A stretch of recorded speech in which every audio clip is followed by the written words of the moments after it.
Olha, ainda de olho no litoral paulista, o governo federal quer ampliar a concorrência no leilão do Tecon Santos 10, o que vai ser o maior terminal de contêineres do país.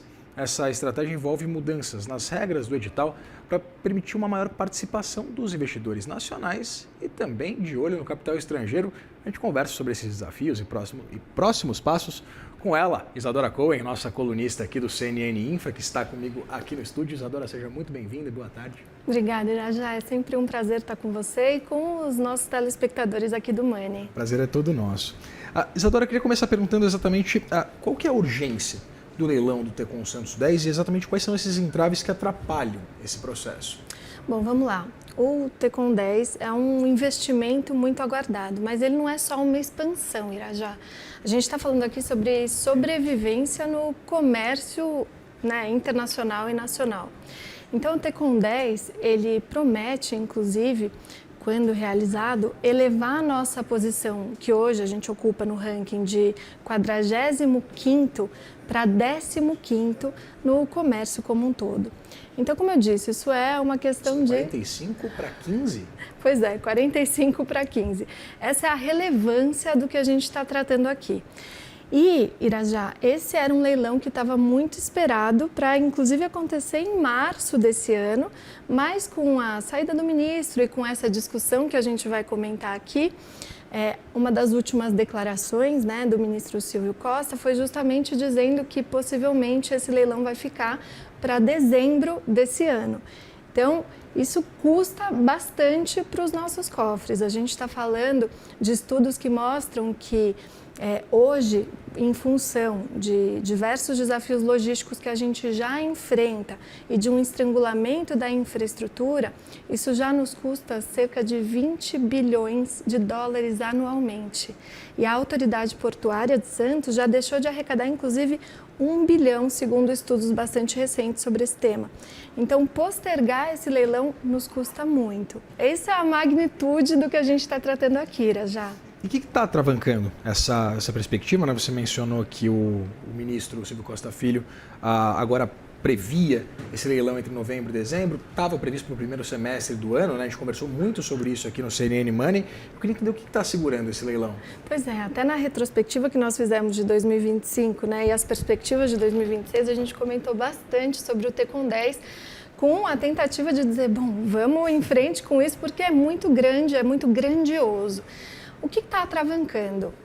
Todos os projetos de concessões e PPPs, eles precisam ser submetidos a controle prévio do Tribunal de Contas da União. Então, a agência, que nesse caso é a ANTAQ, junto com o Ministério de Portos, fez toda a estruturação do leilão e submeteu ao controle do Tribunal de Contas da União. O Tribunal de Contas mudou a regra do jogo. O que ele propôs? Ele disse o seguinte, olha, na primeira etapa de concorrência desse leilão, não participarão os armadores. Quem são os armadores? São as grandes empresas de navegação. O medo do Tribunal de Contas é a verticalização do setor. Então, no fim das contas, sob o pretexto de aumentar a concorrência, o Tribunal de Contas fez essa nova regra, digamos assim, que nos estudos que eram antes realizados pela ANTAQ e pelo Ministério, tinha uma regra um pouquinho diferente, permitindo que os armadores participassem desde que eles não tivessem já terminais no Porto de Santos. Ou então... Ou abrir sem mão. Exato, ou abrir sem mão, exatamente. Isadora, então eu queria continuar exatamente falando sobre essa recomendação pela proibição da participação desses players. Isso tem atravancado o leilão, mas haveria outros interessados nessa operação do Porto de Santos? Ou esses armadores eles estariam dispostos a abrir mão dessas operações já existentes? Perfeito, Irajá. Essa é uma pergunta que a gente tem que se fazer justamente para avaliar a competição. O que aconteceu? O Tribunal de Contas estabeleceu uma restrição a priori. Essa restrição a priori certamente vai despertar aí diversas discussões, como tem despertado, e não à toa.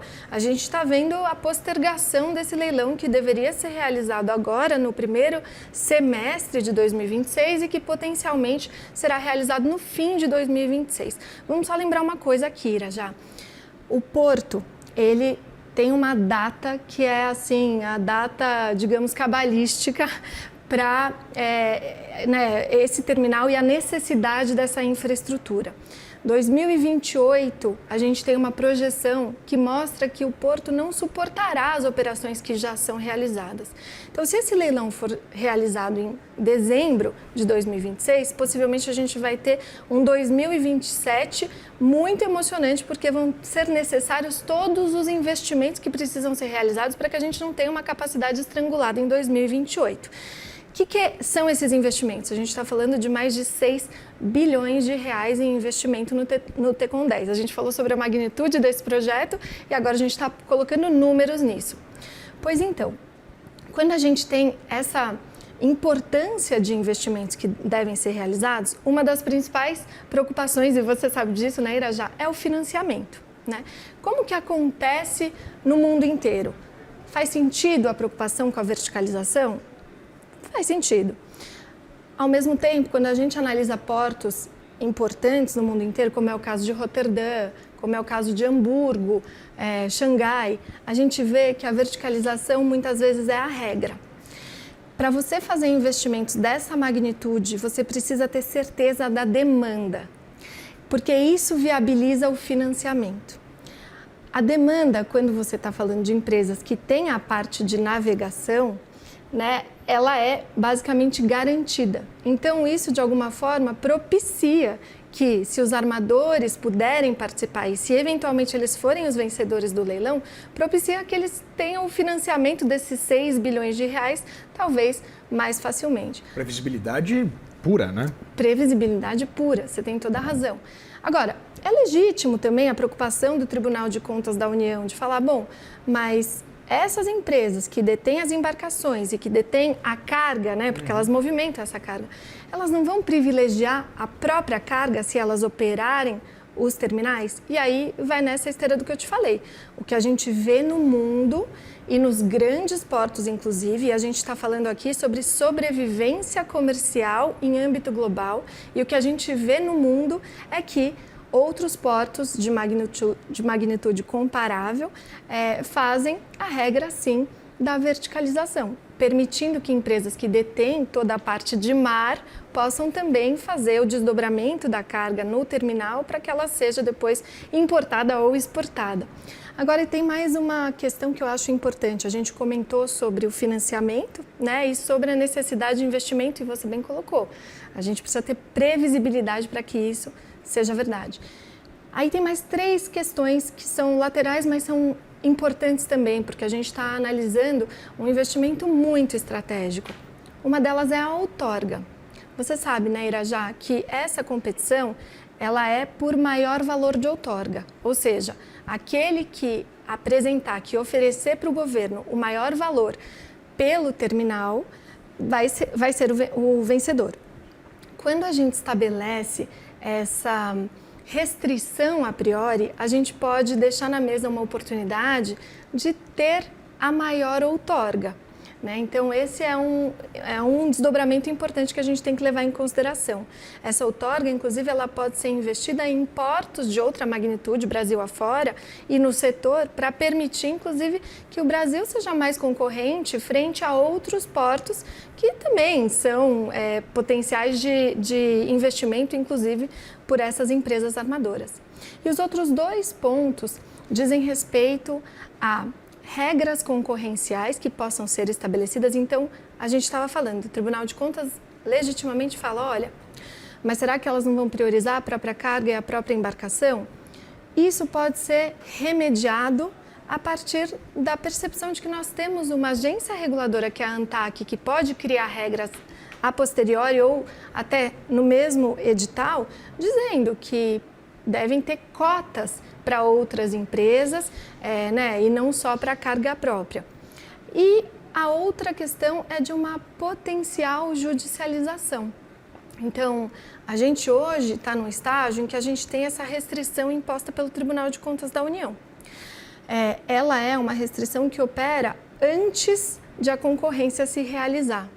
Essas grandes empresas que detêm as embarcações, que, né, detêm a carga, que são os armadores, elas certamente encontrarão argumentos que potencialmente vão gerar uma grande judicialização do Tecon 10, do leilão do Tecon 10. E aí, quem sabe, dezembro vire só 2027. Isadora, você mencionava essa estratégia e essa tendência de verticalização das atividades de grandes portos mundo afora. Eu queria entender, você menciona essa importância de uma agência reguladora forte para que não haja qualquer tipo de atentado contra a livre concorrência ou um privilégio concedido a determinada embarcação, determinado produto, né? Eu queria entender como é que funciona isso lá fora e principalmente pensando na dinâmica de custos. Com, evidentemente, esse ambiente regulatório claro, sério, rígido, eu queria entender se essa tendência que a gente acompanha em diversos setores, negócios, da verticalização, ela de fato seria aviltante para a livre concorrência ou não? Perfeito, a sua pergunta é perfeita, porque no fim das contas a gente está falando de preço, a gente está falando de tarifa, né? E você ter uma boa política tarifária e inclusive favorecer a transparência das tarifas é o ponto-chave aqui. Então as agências reguladoras mundo afora e a ANTAQ teria sim todas as condições de fazer isso, e não só ela. Vamos lembrar, Irajá, que a gente tem o CADE também, né? Que é o órgão que protege a concorrência aqui no nosso país. Então você ter uma política tarifária definida pela ANTAQ e também uma política de transparência para o Tecon 10, caso ele seja vencido aí por uma dessas empresas sobre as quais nós estamos falando, é perfeitamente legítimo. Então, ao invés de você, a priori, estabelecer uma restrição, você regula no edital as condutas que o futuro vencedor desse leilão deverá adotar quando ele for o operador terminal. Se eventualmente ele for o mesmo operador que também detém a embarcação, né? Ou seja, se for um operador de terminal que também é o armador, aí aplicam-se todas as políticas de transparência tarifária, de cotas de movimentação e outras tantas que legitimamente a ANTAQ pode colocar aqui. Além do CADE, claro que vai poder dizer se eventualmente houver alguma conduta lesiva à concorrência. Então, mundo afora a gente vê que funciona dessa forma. As regras do jogo só tem que ser claras para todo mundo querer jogar ou não. Isso aí. Isadora Cohen, é um prazer, nossa colunista aqui do CNN Money. Volte sempre aqui nos estúdios. O prazer é todo meu.